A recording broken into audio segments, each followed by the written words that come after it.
It is the most versatile aircraft in the Navy and Marine Corps arsenal. Combining the speed and agility of a fighter with the power of a light bomber, the FA-18 is a lethal weapon, a marvel of modern aircraft design. It's every pilot's dream to fly one, but to reach these elite ranks, trainees must pass a series of rigorous tests. From the training field to the carrier deck, the FA-18 has seized center stage as the world's elite strike fighter, the backbone of carrier-based aviation.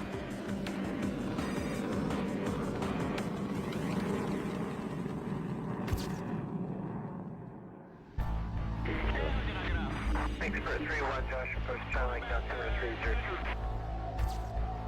Code 3-1, go. Every day in the skies over hostile territory, squadrons of FA-18s are on the prowl. This is the front line, where the FA-18 excels. Striking targets in support of troops on the ground and tracking the horizon for enemy fighters, these jets project power from thousands of feet in the air. And their reach extends to almost anywhere on the planet, because their home base is no ordinary airstrip. For the FA-18, home base is a floating runway churning the waters miles offshore. This is one of the United States' 12 aircraft carriers, a fully functional airport at sea. Even after striking targets and risking the threat of enemy fire, these FA-18 pilots can't rest until they bring their aircraft safely to a stop on board.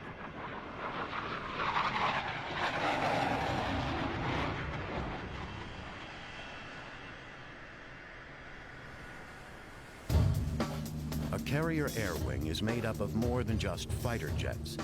Each of the 80-plus planes on board carries out a specific task.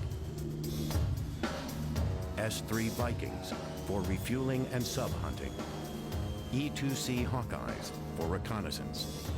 EA-6B Prowlers for jamming enemy electronics. And HH-60 Seahawk helicopters for shuttling people and materials.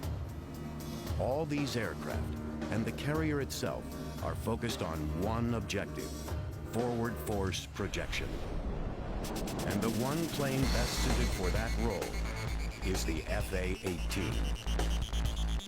The FA-18 Hornet is a $38 million high-tech machine. It's the smallest plane on the carrier, just 56 feet long and 15 feet tall with a 40-foot wingspan. Its streamlined design is characterized by a long, narrow fuselage and side-by-side powerful twin engines. At 21,000 pounds, it weighs half as much as many other fighter jets, with an advanced composite airframe of aluminum, titanium, and steel. To fly one of these jets is to join the ranks of just over 1,000 active Navy and Marine Corps Hornet aviators. The journey to become a carrier-qualified FA-18 pilot begins thousands of miles away from hostile territory in the peaceful farmland of Central California. Naval Air Station Lemoore is the Navy's newest and largest master jet air station. The flat terrain and lack of neighbors makes Lemoore a perfect spot. Here, aviators who have passed their basic flight training learn how to fly the FA-18. It's a mentally and physically challenging program. The newest class of trainees will undergo 300 hours of classwork and at least 300 hours more in simulators and training aircraft before they can even step into the cockpit of an FA-18 jet. Lemoore's Flying Eagles of VFA 122 are among the best in the Navy when it comes to training elite aviators, preparing them for battle. A fleet replacement squadron trains the frontline pilots. That's what we do. The folks that we get into VFA 122 have never flown anything tactical, but when they leave here, they go right to a frontline fleet squadron. To forge elite pilots out of raw aviators, trainers here push their students harder than most other squadrons. We have roughly 100 students of some type in training at any one time here. We're flying probably more than we expected to, certainly more than anybody else expected us to the tune of 18,000 hours last year alone, where another squadron with a similar mission like this one typically would fly 12 to 13, maybe 15,000 flight hours.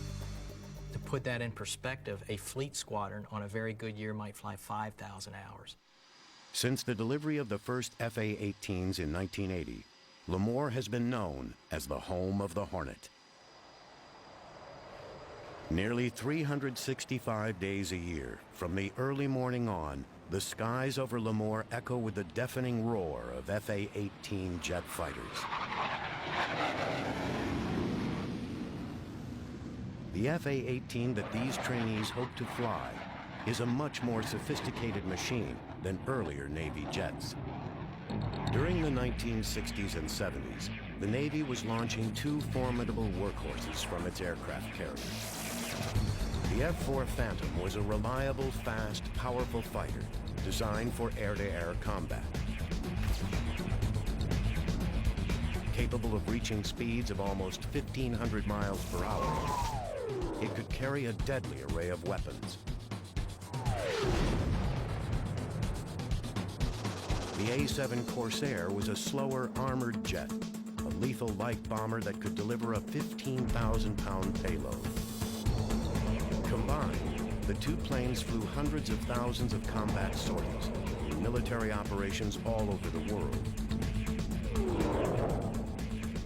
But by the mid-1970s, the F-4 and A-7 were aging and nearing the end of their useful lives. The Navy needed newer, higher-tech aircraft able to handle the demands of modern warfare. The Navy conceived of the FA-18 in order to replace both the F-4 and A-7 in one combined strike fighter design and thereby free valuable space on its aircraft carriers. As a result, the FA-18 is the first jet designated both F for fighter and A for attack. The deployment of a multi-role strike fighter had been a long-time goal for the Navy, and the FA-18 has fulfilled that goal and more. While past planes like the F-4 could be configured as either a bomber or a fighter for a single mission, the FA-18 can fill both roles simultaneously. The beauty of the F-18 is that you can carry a number of weapons across the wing, 6, 7, 8 weapons that can all be independently targeted on separate aim points in a target area. In the past, you may have needed, a whole strike from a carrier to be able to do that. Now you just do it with one airplane. The FA-18's multi-role capability has made it the mainstay of the carrier air wing. And like all Navy planes, it still has to meet the tough requirements of fleet aviation. On the deck of an aircraft carrier, FA-18s undergo constant structural stress caused by the violence of landing. But they're built to take it. I think what you'll notice, versus an Air Force aircraft, is just look at how beefy the landing gear are on any Navy airplane. And that's just to withstand the shock of coming down at about a descent rate of 750 foot per minute rate of descent, flying that 3-degree or 3.5-degree glide slope. The landing gear is built to withstand that shock. With 15 years of FA-18 experience, Dan Dino Martin knows full well the challenges of fleet aviation. He's successfully touched down on carriers over 400 times. Landing an FA-18 is the equivalent to bringing a loaded semi-trailer from 150 miles per hour to a full stop in less than 3 seconds. The FA-18 is also built to sustain a punishing takeoff. Another thing you'll notice about the aircraft, the nose gear is going to be real beefy, but what's this ugly looking thing right here hanging off the front of the nose gear? That's our launch bar, and that is going to be hydraulically extended and retracted. It goes down into that shuttle, it goes down a cat track, and that shuttle grabs onto the tip of that launch bar, and that's what propels you down the catapult stroke.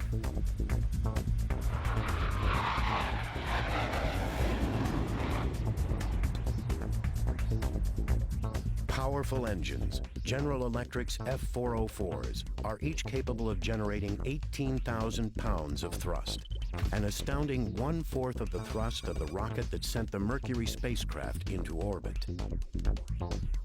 The FA-18's twin engines have built-in redundancy, so that if one engine goes down, the other can power the plane. Despite all the extra weight needed to land, launch, and keep the FA-18 aloft, its power and small size make it the most maneuverable aircraft in the Navy's airborne arsenal.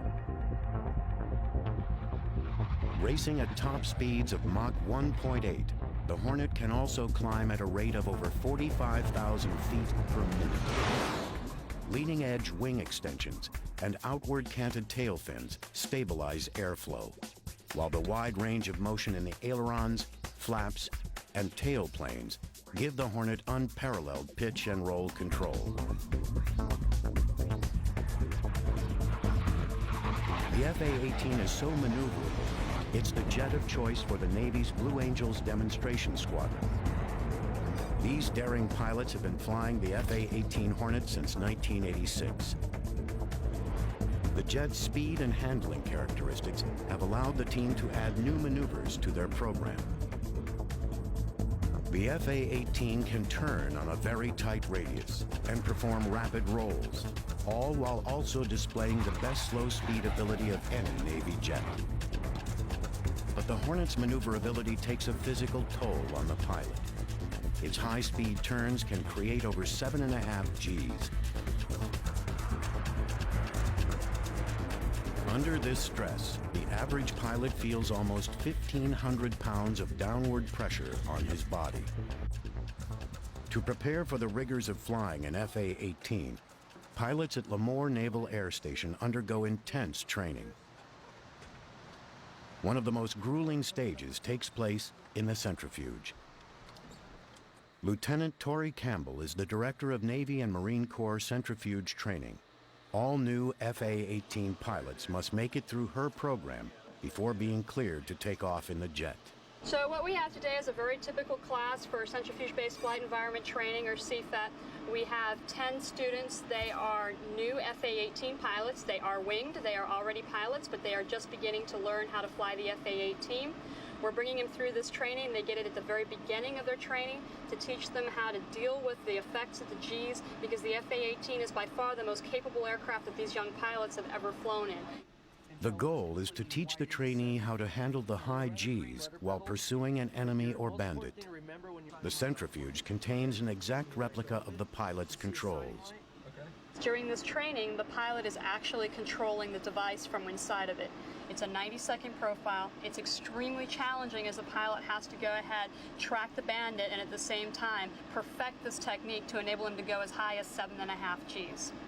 Failing to master the anti-G maneuvers can be disastrous. If at the point that the pilot begins to experience gray out and he does not correct the situation by improving his anti-G straining maneuver, this can progress to G-lock, which is gravity-induced loss of consciousness. During a G-lock event, the pilot is completely unconscious. Typically it's about 12 seconds, but it can be as long as 45 seconds. Probably even more dangerous than the G-lock is the A-lock, or the almost loss of consciousness.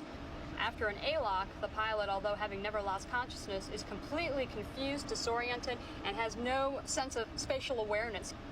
The lights are on, but nobody's home, and this is extraordinarily dangerous. The high Gs pulled by the FA-18 make time spent in the gondola critical.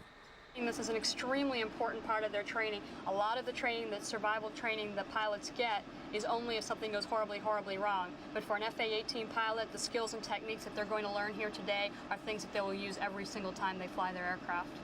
Go ahead and step up here, sir. To counter high Gs, pilots flex their core muscles and exhale sharply in what's called a hic maneuver for the sound the pilot makes. Comfortable, sir? They also wear specially engineered G-suits. What the G-suit does is when you're pulling G's, basically it's pushing all the blood to the lower parts of your bodies, the lower extremities such as your thighs, your calves, and your abdomen, and it brings the oxygenated blood away from your brain. So what this does is create pressure around the biggest muscles, and also incorporated with the Hick maneuver, the squeezing of your lower extremities, your biggest muscles being the thighs and abdomen. It pushes all that blood back up and keeps you from passing out. I'm just gonna have you sit here, sir. I'm gonna take a look at your AGSM. Okay. So I know what's gonna happen inside the gondola. This FA-18 pilot in training is about to undergo the centrifuge's ACM profile. And then breathe. It's by far the most grueling. He practices his anti-G straining maneuver one last time. Any questions? No. Looks good. Okay, and I'll get somebody to put you in. Great.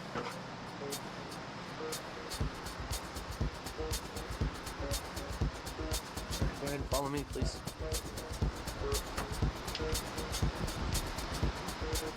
Personnel in a control room monitor his breathing and blood pressure levels and watch for G-lock and A-lock symptoms. Comm check, please. Loud and clear, how me? Read you the same, loud and clear. Restraint system? All 4 locked. But even with all the safety checks, once the door closes, he's on his own. G-suit? Plugged in, comfort zipper zip, no air first ride. All right, pilot is clean. Gondola is clean. Okay,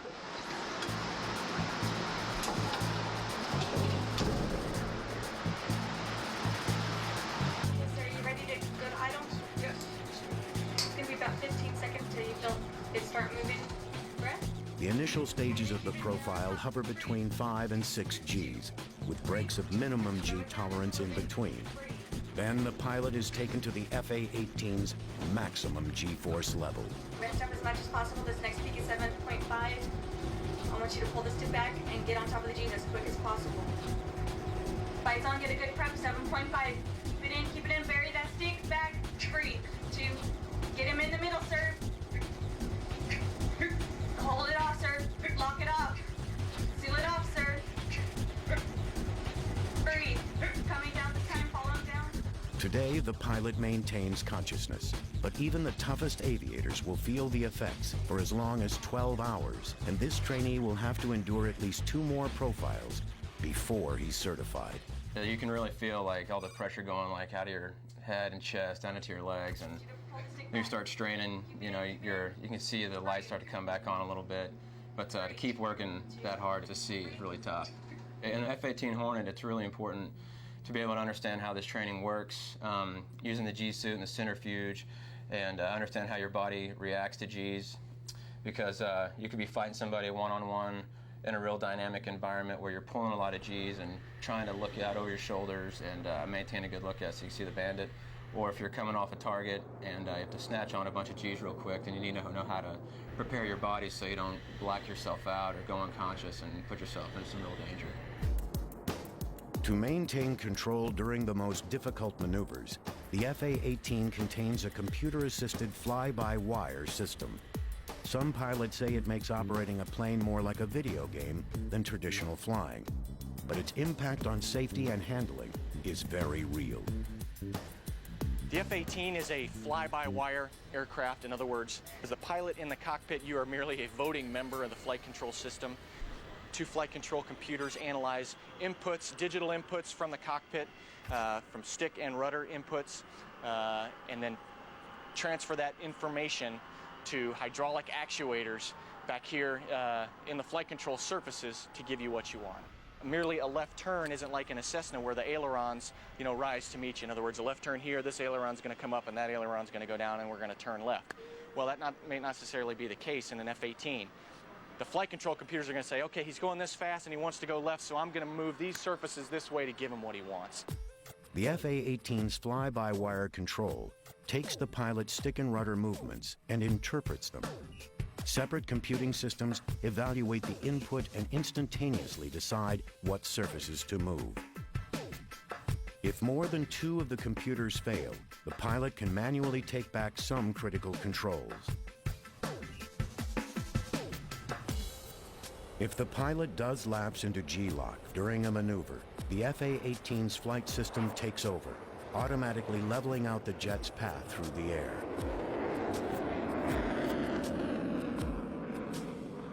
This highly advanced flight system is just one of the striking contrasts between the FA-18 and other carrier-based fighters past and present.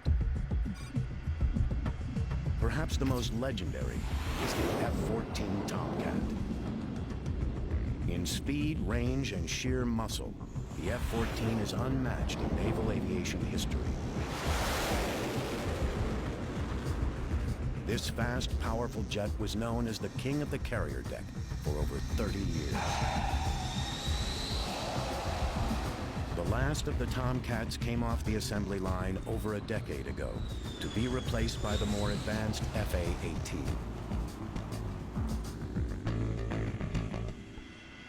Compared to the Tomcat, the smaller, leaner Hornet almost looks fragile. But the FA-18 is anything but dainty. Since its first deployment, this powerful jet has flown thousands of successful combat missions. One of the FA-18's greatest strengths is its reliability. The FA-18 contains 50% fewer parts than the F-14. And fewer parts means the plane is easier to maintain. One floor down from the flight deck is the hangar deck. This is where planes go when they are in need of work. Off the hangar deck, crews specialize in getting grounded planes back into action.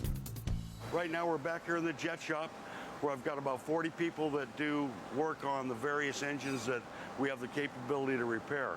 This engine behind me here is an F404. It's the engine that's out of the FA-18 Hornet.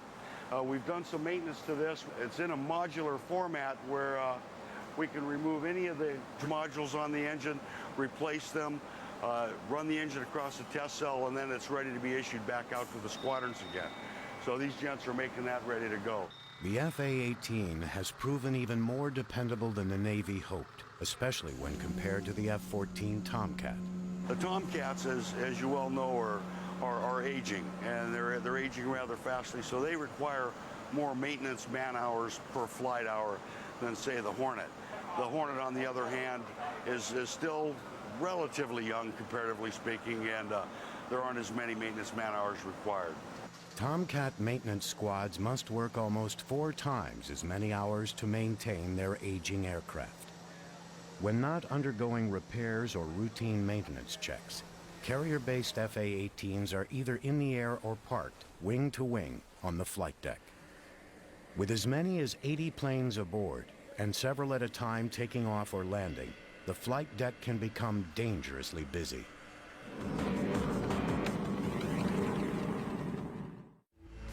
FA-18 pilots rely on experienced flight deck operators to move their planes from one spot to the next. With the amount of activity on the flight deck, pilots and personnel have to be under constant alert. Some people like to say that it's one of the most dangerous streets in the world because of everything that's going on. You really have to have your head on your shoulders and be thinking about everything that's going on around you. There's so much going on and so much danger and bad things that can happen, so it takes a lot of skill. With all the heavy moving parts, one wrong turn can spell disaster. FA-18 pilots have to make sure they're constantly on the same page with their operators, communicating with them using a strict system of signals. To make room on the crowded deck, all naval planes, including the FA-18, are designed to take up as little space as possible. All aircraft that come to the Navy, there is a requirement when they are designed to have some type of function where they can minimize their surface area on the deck. And that means, you know, even down to a helicopter that is going to fold its rotor blades all the way back. The Tomcat's wings will sweep all the way back rather than coming out for the takeoff position that they need. On the S-3 wings that fold over the top and now crisscross over the top of the aircraft because that is a very large wing aircraft. But on the F-18, we're going to fold these wings upright, and now there's an extra 4 to 5 feet of space 10 feet total now with the other wing, where that is space not utilized on the flight deck anymore. In other words, able to be used for the guys moving taxiing aircraft around. With $38 million worth of machine under their control, the operators gently ease the FA-18s into their spots. Once in place, another crew chocks the wheels and chains down the plane. They're all following a well-ordered parking plan, a plan monitored just off the flight deck. Once an FA-18 touches down, it becomes the responsibility of the handler. Heads up around the alley, pulling out a prop. Heads up around 643. The handler keeps track of the plane's position and uses a complicated set of push pins and buttons to update each plane's status. The aircraft templates are exactly to scale, even down to the area a helicopter's props take up when spinning. Precision like this is essential, as the slightest miscalculation in timing or aircraft size could cause a deadly mishap. One of the most important jobs is to monitor when a jet is low on fuel. Before an FA-18 can be cleared for launch by the handler, its tanks have to be filled. Fueling and defueling the jets is a specialized task handled by a meticulously trained crew. And they're kept busy with the FA-18s, which consume massive amounts of fuel, also known as JP-5.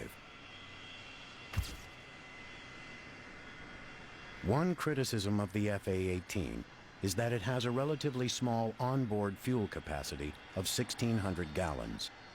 To increase its range, it can carry 3 external tanks. You've got 3 drop tanks, which holds about 330 gallons worth of fuel, or 2,200 pounds.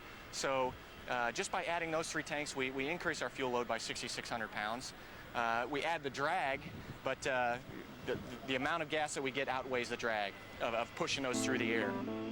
Including its internal tanks, the FA-18 carries roughly 2,500 gallons of JP-5.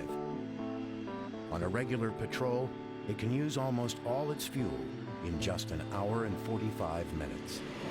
And FA-18s really burn through their fuel on takeoff, and when they need sudden acceleration from their afterburners. The blast from an FA-18's afterburners is so hot, the protective jet blast diffractors on the flight deck are made of reinforced concrete, as metal would simply melt.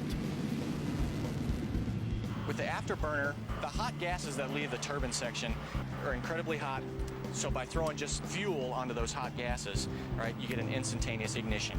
By opening these turkey feather nozzles, you allow those gases to leave at a very rapid rate, which results in a tremendous burst of acceleration.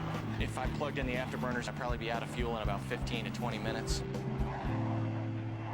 To keep the FA-18's hungry engines well fed, the carrier needs to keep a large supply of JP-5 on hand. There's so much fuel on board, it serves as ballast to steady the ship and keep the flight deck level. Over a 6-month period, a carrier's planes can burn through almost 12 million gallons of JP-5. To keep the jets fully fueled, the carrier rendezvous with a supply ship every 7 to 10 days. Fully fueled and operational, a carrier's FA-18 squadrons can fly over 100 sorties per day.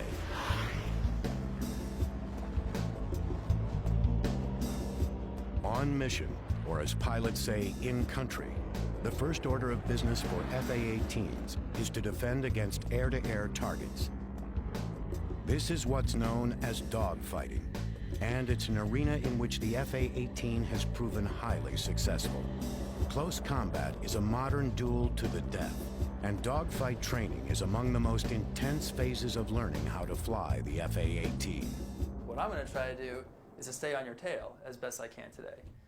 At NAS Lemoore, trainees have to take on their instructors to earn their FA-18 certification. We will get ourselves to the appropriate... Lieutenant Commander Mike Bossard is in charge of the fighter weapons phase of FA-18 training. Today, he is training a former Tomcat pilot how to effectively maneuver the FA-18 in every dogfight scenario. And once I get to the appropriate range, I'm going to call either a missile shot, or I'm going to call fights on. So if you ever lose sight of me today, just look right at your 6 o'clock position, and I'll probably be right there. Or you hope so. What do you say we go out there and have some fun? Sounds good.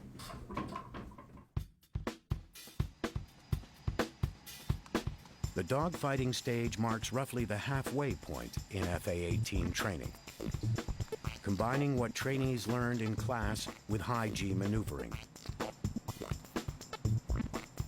This is also the time when new pilots first challenge their instructors.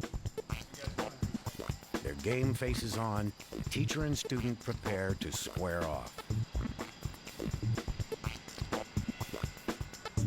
Before takeoff, the pilots personally ensure their jets are in working order. For the high-speed maneuvers of dogfighting, pilots need to be certain their jet will perform flawlessly under even the heaviest G-forces. All flaps, ailerons, and stabilizers are tested. The dogfighters taxi out, and the duel begins.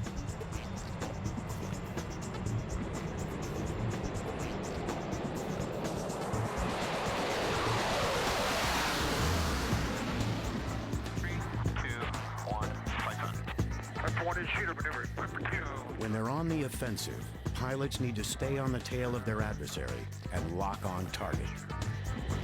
Trigger down, snap. It's high. Defensive maneuvering requires severe G-turns and sudden escape moves. Right. I got sight.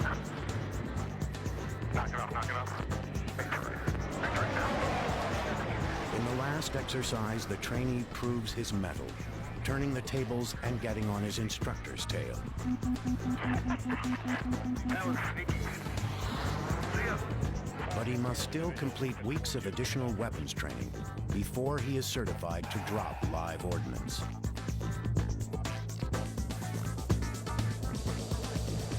Among the FA-18's most lethal air-to-air weapons is the Raytheon AMRAAM, or Advanced Medium-Range Air-to-Air Missile. The AMRAAM is capable of being launched at well beyond visual ranges, in any weather, day or night. Its low-smoke, high-impulse rocket motor reduces the chance of enemy sighting and evasion, while its 45-pound warhead can take out any plane in existence. The AMRAAM's self-contained active radar seeker allows the FA-18 pilot to maneuver immediately after launch without disrupting the missile's path to its target. Just as deadly as the AMRAAM is the AIM-9X Sidewinder. The Sidewinder's strength is for shorter ranges than the AMRAAM. Its tracking device features a 180-degree periscope-like infrared seeker that can spot and chase targets.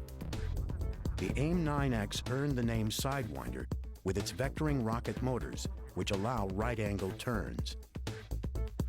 Pilots fire and sometimes even steer these weapons from the FA-18's cockpit.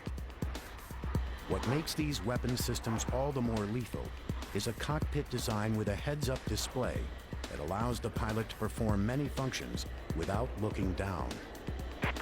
Crow 3-1, go. Crow 3-1, I have a tanker down south. And almost every task a pilot needs to perform can be done without having to take his hands off the controls. Work area they use down there. Well, the biggest thing to note is hands-on throttle and stick, or HOTAS. I mean, everything, you can do everything with just with your fingers while they're on the stick and throttle. Where the Tomcat was more user-intensive, had to push a lot of buttons, take your hands off the throttle, or take your hands off the stick to do certain things. And in the front of the Tomcat, you had very limited capability as far as what kind of radar modes you were in and what kind of stuff you could do. The Hornet, from the front, you basically can do everything. With the FA-18's advanced cockpit design and fly-by-wire control system, the pilot has more flexibility than in any other Navy jet. What this aircraft becomes when you go airborne, or even prior to going airborne, it becomes more or less an extenuation of your actual body. I mean, you become a part of this jet, you become one with the jet. What these displays allow you to do is find a mechanism or a conduit through which you can best glean all that information off, and you can incorporate that into your decision-making process while you're airborne. You get very comfortable hopping into this thing, starting it up, and launching off the front end of the carrier with it. To get this comfortable with their planes, future FA-18 pilots spend over 50 hours in a flight simulator at NAS Lemoore. It recreates almost exactly the cockpit and flight characteristics of the FA-18. This state-of-the-art equipment enables air crews to virtually fly every scenario. We'll initially start our training here with just basic flight procedures, and as the training progresses, we'll learn different weapon systems, how to fight the airplane air-to-air, and how to use it air-to-ground. And eventually, we'll end up flying at the boat with this. The final test that future Hornet pilots face in the simulator prepares them for one of the most difficult tasks in naval aviation: landing on the deck of an aircraft carrier. The minute you take off until you get on the carrier, that's all you're thinking about is that landing. You can't replicate that. The simulator does the best you can, but there isn't the feeling of fear, the feeling of death, or the excitement, or the adrenaline. It doesn't come through your system in the simulator. But what this will do is give you muscle memory. When the adrenaline does start pumping through your body and the excitement, you start thinking about what you did in the simulator. After simulated carrier landings, pilots get even closer to the real thing. This is Lemoore's landing signal area, complete with arresting cables, distance markers, and even the identical landing lights pilots use as a guide to touch down on the carrier successfully. Here at NAS Lemoore on runway 32 left at the just outside the LSO shack. Behind me you can see the optical landing system, the Fresnel lens, which provides the pilot a optical reference for how high or low he is below glide slope, and that's real important because the plane has to land at the proper spot on the carrier. The LSO, landing signal officer, he stands at the back of the boat, and he's in verbal communication with the pilots via the radio. But he also uses this, the pickle. This controls the lens. Pushing this button illuminates the red wave-off lights. So that would indicate that the landing area is fouled, like there's another aircraft in there, or personnel. And also the cut lights here, you can give them by using the cut lights, it's another non-verbal way that the LSO can communicate to the pilot that he wants them to give a little bit of power to come up on glide slope a little bit.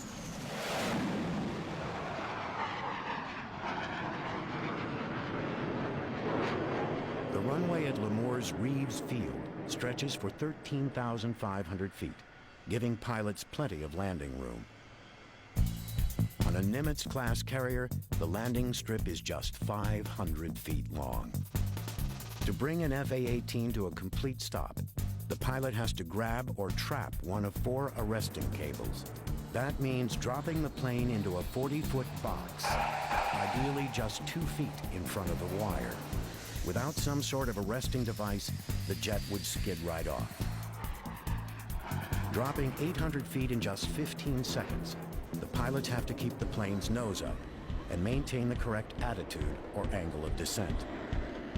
Flying in at a minimum of 150 knots to avoid engine stall, FA-18 pilots aren't so much landing the plane as aiming it at the wire. As soon as he touches down, the pilot revs his engine in case he slips the wire. If he misses, he takes off, circling around to try again. During the day, the pilot can at least see the deck. At night, the carrier turns off all but a few lights to avoid becoming an easy target for enemies. Liquid vapor torches cast just small pools of light. The rest of the flight deck remains as dark as possible. From 3 miles away, the carrier looks like a pinprick of light. There's no way to tell which direction it's moving, and a fatigued pilot's eyes can easily play tricks on him. Pilots returning at night have often been aloft on missions as long as 6 hours. The extra fatigue leads to a greater chance of missing the wire.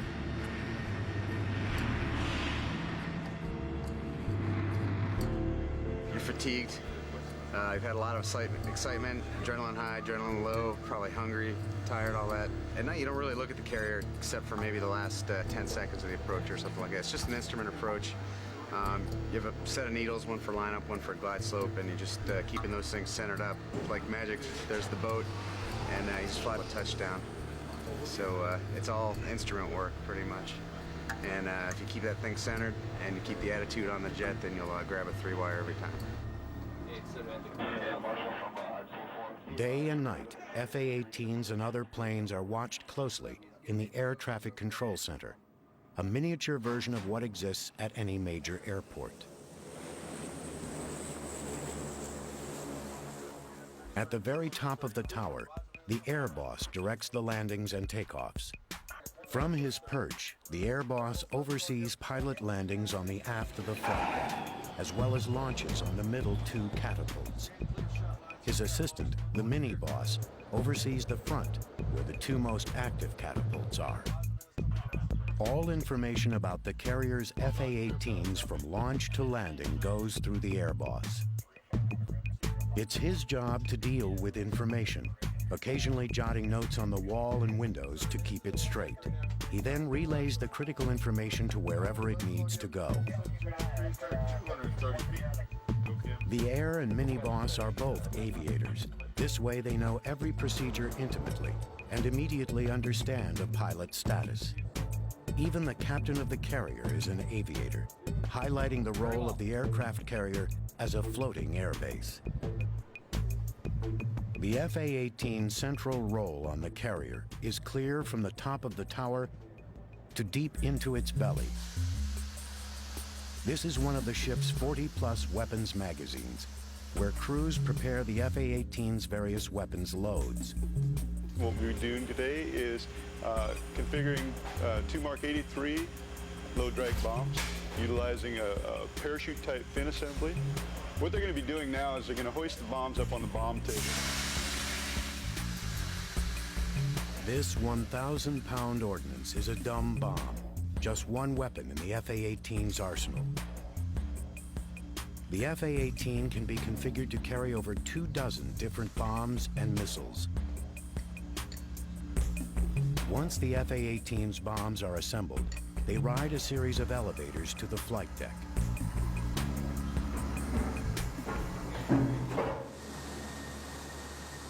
Here, the ordnance comes under the control of weapons inspectors. They wheel the bombs over by hand before attaching them to the FA-18's pylons. For all the high-tech gadgetry surrounding the FA-18, some tasks still come down to raw muscle power.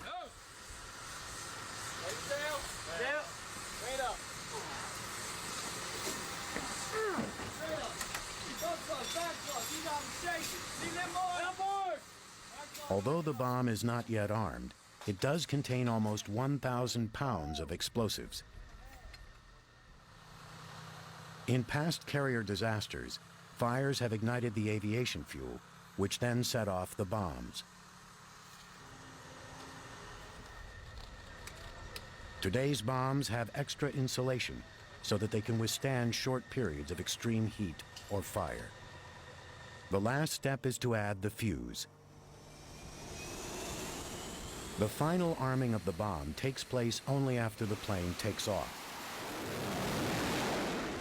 From inside the FA-18 cockpit, pilots throw a switch, activating them. Dumb bombs are just a small part of the FA-18 strike-ready arsenal. For precise ground support, they include the latest laser and GPS-guided weapons. Everything we're doing in country is precision-guided munitions. In other words, a laser-guided bomb or a bomb that goes to precision coordinates on the ground. One of the FA-18's most lethal air-to-ground weapons is the JSOW.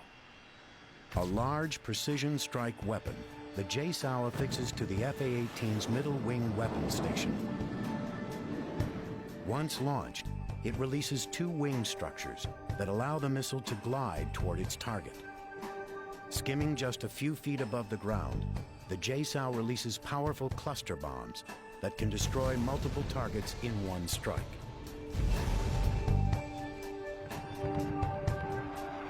Equally lethal, but with different capabilities, is the HARM, or High-Speed Anti-Radiation Missile. Accurately hitting targets from well beyond visual ranges, HARM destroys enemy radar before the FA-18 can even be detected. The FA-18 can also be equipped with Maverick, SLAM, and Shrike missiles. as well as a host of guided and unguided bombs.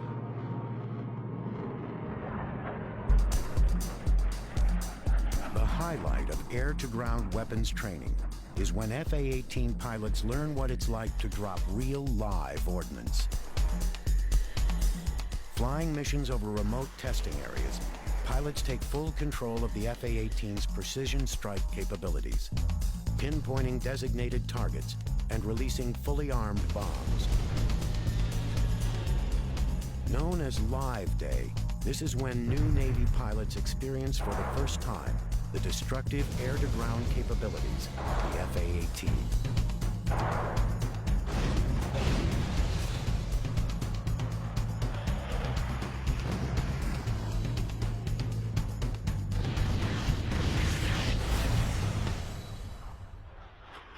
What makes the FA-18's weapons so lethal is the latest in targeting technology. Carrier-based Hornet squadrons increasingly employ deadly accurate infrared systems. This is a forward-looking infrared pod that the Navy F-18 carries, and what we do with that thing is now we are able to look via that sensor onto the ground to a specific target point, find a building, maybe even an urban environment. Now I can turn on some laser energy withheld in that pod, laser designate that target, and now my laser-guided bomb goes to that laser energy, and now I get a probability of impact within about 13 feet. FA-18s also track targets using highly advanced radar technology, housed in the nose of the plane. These unique systems allow the pilot to switch between air-to-air and air-to-ground modes with the push of a button. Integrated into an electronic network, the FA-18 takes on a central role in frontline operations. Through satellite data link, the radar, map, and weapons displays of the FA-18 cockpit can be seen by fellow aircrew, as well as commanding officers in the carrier strike group. The frontline FA-18 becomes the eyes and ears of an integrated battlefield.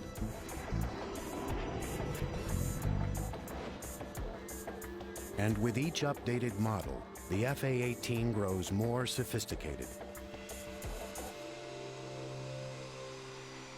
At Lemoore, the latest class has spent 9 months preparing for battle. As they set out for the fleet, the most recent graduates take control of the next generation of FA-18, the Super Hornet.